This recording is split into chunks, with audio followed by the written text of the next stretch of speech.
Brigadier साहब, मैं एक टेल ऑफ टू ट्वीट्स पे मैं शुरू करूंगा।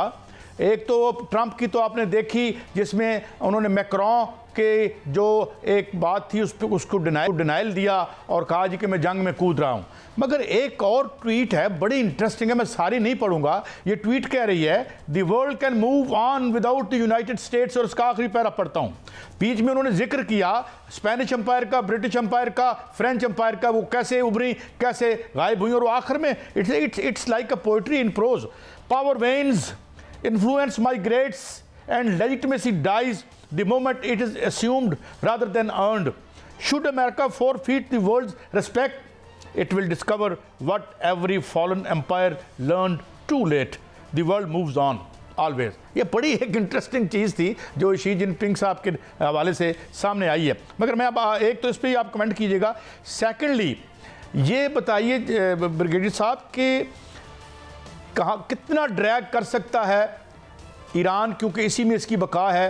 क्या एस्टीमेट्स हैं इसके वो जो मिज़ल्स हैं, और क्या वाकई F-35 गिरे हैं जनाब ब्रिगेडियर साहब? जी थैंक यू वेरी मच। हाँ जी बिल्कुल, आई थिंक ये एक तो प्रेसिडेंट शी का जो कमेंट है ये एक्चुअली तो समरी में आना चाहिए कि बेसिकली इसका टोटल पावर शिफ्ट है। दो आई थिंक जो मैं तो उनको गुंडे किया तो एक मोदी है और एक नेतन्याहू जिन्होंने खड़े किए थे फॉर कंट्रोलिंग एंटायर एशिया। एक का जबड़ा पाकिस्तान तोड़ा और एक बाय एंड लार्ज ईरान का तोड़ चुका है। अभी हम टर्की में यहाँ बड़ी अच्छी असेसमेंट होती है। अभी लेटेस्ट जो मैं सिर्फ बता दूँ जस्ट ऐड के 4 तो इनके एयर बेसिस उड़ चुके हैं और तमाम कमर्शियल एयरलाइन जिन्होंने निकाल दी हैं। 3 इनकी बड़ी बड़ी हैं, एल है, इजराइल एयर है और आर्किया, ये बाहर पार्क हो गई हैं। इसका मतलब जहाज़ों के खड़े होने की जगह नहीं है। और लेटेस्ट जो आज सुबह हुआ है, ईरान ने रात को बड़ी खामोशी थी, वो है जो 2 बड़े टारगेट्स अचीव किए। मोसाद का हेडक्वार्टर, इसमें खबर है कि डेविड बर्निया जो हेड ऑफ मोसाद है ही इज नॉट ट्रेसेबल। अभी आई डोंट नो, इसको कंफर्म करने की जरूरत है। और शिनबित का हेडक्वार्टर है और फिर अमान में इनका एक forward I would say logistic base था मोसाद का, सॉरी टू से, अभी जॉर्डन में, उसको भी आग लगी थी। तो ये आई थिंक बहुत बड़ी कामयाबी है हरजीलिया और अमान में अगर अटैक हुआ है और वो कामयाबी से, बिकॉज मोसाद का हेडक्वार्टर सबसे ज्यादा गार्डेड था। डोम ब्रीच हो चुका है बिल्कुल। There is no logistic on the side of Israel to sustain this war.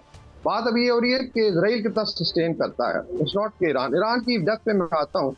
दूसरा जो हिट हुआ वो हाइफा में जो रफाइल की फैक्ट्री थी जो एक्चुअली डोम बनाती है। जस्ट इमेजिन कि जो बनाने वाली फैक्ट्री को जब टेस्ट कर दी गई, उसके अंदर अडानी ग्रुप की भी बड़ी इन्वेस्टमेंट है हाइफा पोर्ट में। आई थिंक 75% का शेयर, तो भारत के टारगेट्स भी अचीव किए गए। तो ये ऑन ग्राउंड सिचुएशन है, डिस्पाइट के उन्होंने कोशिश की है इन्फॉर्मेशन रोकने की, बहुत बुरी हालत है। जो नेतन्याहू है, ही इज कटलिंग बिटवीन तेल अवीव एंड बेसिकली साइप्रस। कल आई थिंक परसों की साइप्रस में मुलाकात भी मोदी के साथ, मोदी जा रहा था जी साउंड तो हो के गया। टर्की को सिग्नलिंग भी की गई है। ब्रिगेडियर साहब, जो आपने मालूमात बताई है इस हवाले से तो पता चल रहा है कि जो इजराइल है वो जंग हार चुका है, लेकिन ईरान ऐसा मुल्क जिस पर 25 साल से पाबंदियां हैं, उसने ये सब कुछ कैसे बना लिया? कहां से असला ले लिया? कहां से असला आ रहा है सर? आई थिंक देखिए, सेल्फ सर्वाइवल का जब होता है तो ये सारी चीजें होती हैं। देखिए ईरान अभी मिसाइल और ड्रोन पावर में अगर देखा जाए लेस द अमेरिकन, तो फिर ये तीसरे नंबर पे आता है अल्लाह के फजल से। ड्रोन पावर ये है कि I think they are more than lakh drone हैं जिनमें 10% यूज हुआ है। मिसाइल पावर एक तो डेप्थ बहुत है इस सेल्फ, यानी आप कह लें कि अगर जैसे मैं कहूँ कि 10,000 मिसाइल हैं डिफरेंट तरह के, तो मुखालता नहीं होगा। और अभी जो करन मैकग्रेगर को मैं कोट करता हूँ, बड़ा अच्छा एनालिस्ट, उसने कहा जी कि अभी तक तो उन्होंने लो टेक पुराने मिसाइल का सैचुरेट किया डोम को और बीच में मारते रहे। लाइक इसमें 2 है, फतह 1 है और खैबर शिकन मिसाइल है जो हाइपरसोनिक था, तो वो 10% होता है। इसका मतलब है कि इनका निजाम सैचुरेट किया गया, ओवरवेल्म किया गया। असल चीज अभी आनी है, तो इसका मतलब है कि जो डेप्थ है मिसाइल सिस्टम में और अलग फजल से they have deterred them. Iran ने लॉसेस भी उठाए हैं। सर ईरान जो है बड़ा सरप्राइज दे सकता है अगर अमेरिका हमला करता है तो उसको भी।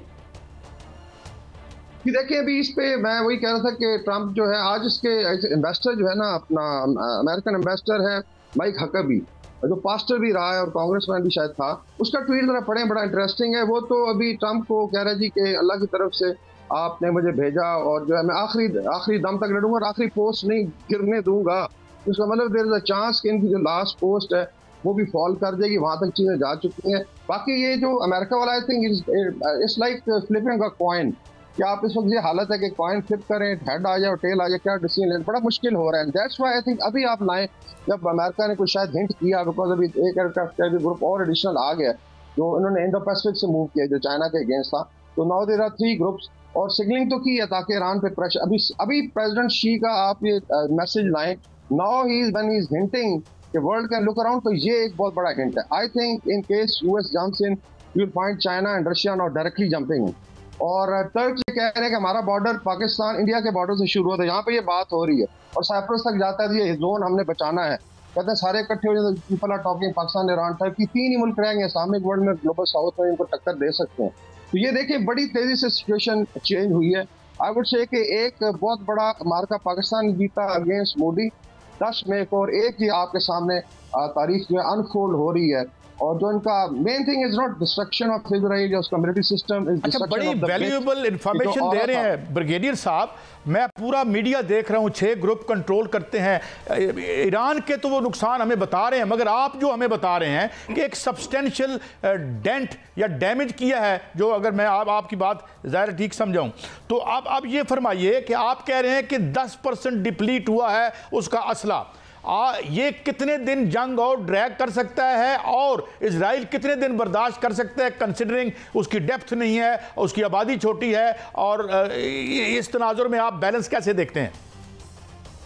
बिल्कुल, इसमें आई थिंक इजराइल के तो आई वुड से कि लॉजिस्टिक स्टैमिना भी तकरीबन एंड पे point, that's why they want to drag. अभी आपने सुनी हुई खबर कि 2 टैंकर टकराए, मैं भी सोच रहा था कि स्टेट ऑफ हॉर्मुज़ को बंद करने का कोई बहाना किया जाएगा, और Mossad is very good at false flag because America ने कहा जी कि अगर हमारा इंटरेस्ट हिट होता है हमारे पर्सनल या मिलिट्री बेसिस को, तो देन वी कम इन। और आपको पता होगा कि रशिया यूक्रेन की यहाँ पे इस्तांबुल में कॉन्फ्रेंस थी, पीस की तरफ जा रहे थे, एक रात पहले अटैक करा दिया उन्होंने उसमें, I think deep inside Russia, और इसमें मोसाद और CIA शामिल थी और यूक्रेनी इंटेलिजेंस थी। तो ये एक खतरा है, दे ट्राई इट। और अभी जो इनका एम्बेसडर वहाँ से कॉलिंग कर रहा है और ट्रम्प साहब कह रहे हैं कि आपने अल्लाह की तरफ से मुझे भेजा था, तो ये I think this could be one possibility. लेकिन मेरे ख्याल में अमेरिका शुड नो इट कि बाय एंड लार्ज पूरा ग्लोबल साउथ इस ईरान के साथ खड़ा, इररिस्पेक्टिव ऑफ द जो है डिफरेंसेस। और चाइना एंड रशिया देखेंगे बड़े-बड़े 13 जून से अगर देखा जाए तो 13 जून से जो हमले हो रहे हैं, ईरान की जानिब से भी अपना दिफा किया जा रहा है, तो अब इतनी तबाही इजराइल में मच गई है, तो आप समझते हैं कि इजराइल गिर रहा है? और दूसरा ये भी फरमाइएगा कि क्या ये भी कहा जा रहा है कि ईरान के पास 3 साल के लिए जंग लड़ने का असला मौजूद है, क्या ये दुरुस्त है? आई वुड से कि ईरान ने देखें हमेशा जो चाहे आई थिंक मिलिट्री कमांडर्स होते हैं या लीडर्स हैं, वो तैयारी दे नो इट के इनके ऊपर अमेरिका भी आ सकता है। तो आई वुड से जो कॉन्टीजेंसी है विच इंक्लूड कि अगर नेटो की पूरी पावर आती है, अगर खुदा न खास्ता मिडिल ईस्ट शामिल होता है, जो आई डोंट थिंक सो, और उन्होंने कैलकुलेट किया हुआ है। और सस्टेन वॉर की बात वही है, बेसिकली ये इसको कह रहे हैं कि बेसिकली 15 से 20 हफ्ते की लड़ाई हो सकती है अगर अमेरिका अंदर आता है, because then they going to look at regime change. और अंदर से आपको पता है रज़ा शाह पहलवी के बेटे ने भी शुरू कर दी है मैसेजिंग, जो आई थिंक कामयाब नहीं होगी। जस्ट लाइक पाकिस्तान में यूनाइट हो गए थे अवाम फौज के साथ, यही हो रहा है ईरान में, लोगों ने शातें दी हैं, देखें नुकसान उठाया है, इनकी खाम ख्यालियाँ, it is that you know एक लॉजिक बबल जो क्रिएट किया गया था। तो I think Iran is lot of stamina. और फिर देखें उसके भी 2 बड़े चीजें सामने नहीं है, अगर shuts down state of Hormuz तो पूरी दुनिया जो है बिल्कुल आई वुड से कि सड़क पे आ जाएगी। 30-40% ऑफ ग्लोबल ऑयल है जो फ्लो करता है वहां से, हर 30 सेकंड बाद तो एक सुपर टैंकर गुजरता है। तो कैसे बर्दाश्त करेगा चाइना या रशिया? इवन फॉर इंडिया जो बड़ा उनका साथ दे रहा है, मतलब उनको जो है रोजे रखने पड़ जाएंगे इसके लिए, ऑयल के लिए। और इसी तरह रेड सी है, मुस्लिम वर्ल्ड जो है वो यूनाइट हो गई है, मुस्लिम वर्ल्ड मुत्तहिद हो गई है, और बाकायदा तौर पर बयान दिया गया है कि मुस्लिम दुनिया जो है ईरान के साथ खड़ी है। आप क्या देखते हैं कि मुस्लिम दुनिया की जानिब से ईरान की बाकायदा तौर पर मदद की जा सकती है? और अगर अमेरिका उसमें कूदता है जंग में, तो फिर चीन और रूस को भी कूदता हुआ देख रहे हैं? आई थिंक अरब वर्ल्ड में भी एक रियलाइजेशन है कि Israel is basically now dragging them into war, और दे डोंट वांट। देखिए बड़ी बड़ी इन्वेस्टमेंट्स हैं, ऑयल रिफाइनरीज हैं, उसके अलावा सारा ट्रेड जो है, इमेजिन के UAE, सऊदी अरेबिया और लेट्स से कतर क्या बर्दाश्त कर सकते हैं खुदा ना खास्ता चीजें। ऑलरेडी अब एविएशन का भी हालत ये हुई है कि सिविल एविएशन की फ्लाइंग नहीं हो रही, सबसे बड़ा रूट था पहले पाकिस्तान इंडिया का इफेक्ट हुआ, और अभी now all flying is taking place through central Asia and Pakistan और अफगानिस्तान जो है। तो नीचे जो है देखिए सारा कमर्शियल है, टूरिज्म है, उसके अलावा बिजनेसेस हैं। और अगर let's say maritime route block होते हैं, स्टेट ऑफ हॉर्मुज़ और रेड सी, फिर तो हर चीज जो स्टैंड स्टिल हो जाएगी, एंड देन खुदा ना खास्ता chances of middle east you know being targeted. तो मेरे ख्याल में OIC शुड, और उन्होंने आई थिंक इजलास भी बुलाया है, they should put down practically. अभी हाथ रोकने की जरूरत है, या हाथ काटें इनके, ये गुंडागर्दी बंद करें। We want to live in peace, और जहाँ पे भी चीजें हैं इसमें सेटल की जा सकती हैं। बाकी I think Iran is going to continue, और तब तक इजराइल रुकता नहीं है, they are going to continue pounding. और मेरे ख्याल एक स्टेज आ जाएगी कि इजराइल हाथ खड़े कर देगा अगर अमेरिका उसमें नहीं आता। लेकिन इसमें it can expand into a mini world war 3 अगर ये चीज़ें इस तरीके से आगे चलती हैं।